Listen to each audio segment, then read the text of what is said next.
So today I wanted to quickly show you how you can convert your HEVC files into H.264. iOS 11 now lets those kinds of devices use HEVC, and the new GoPro uses HEVC, so a lot of new devices are starting to use it.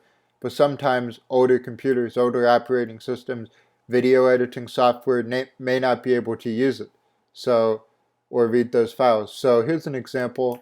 I can actually play this file back on my computer through the operating system. However, I can't edit it in Final Cut Pro. So what I need to do is convert this file because I tried using Premiere and that was just a pain, so I'm just going to convert it. And so what I'm going to use for that is called Handbrake. There's a link to download that in the description. It works for both PC and Mac, and it works exactly the same for both.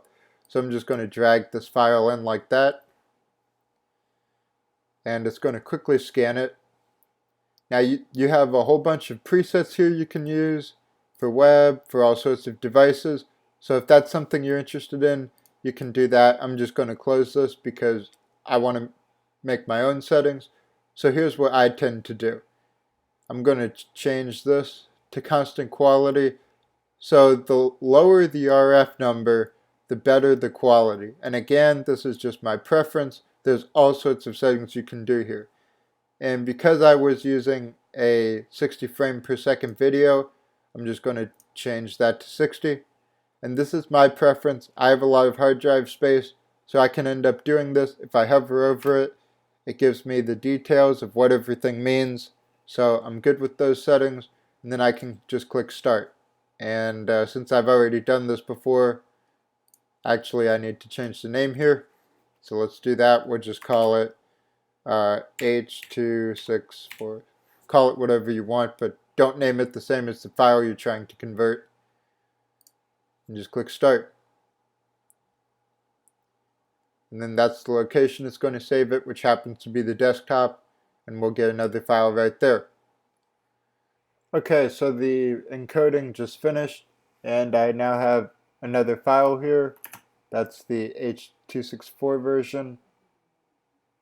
So it looks exactly the same. If I open up them both here, you can see that one is H.264 and one is HEVC. Now you'll see a file difference here too. The HEVC is actually larger than the H.264, and the reason for that is because the resolutions are actually different. So this one is 1080, this one is 4K.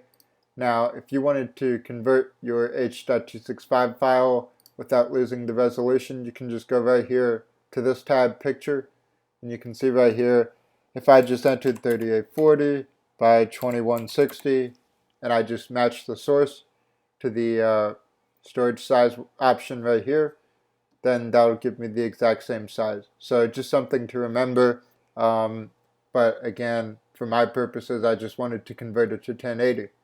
So hope this video helps, hope you learned something, and thanks for watching.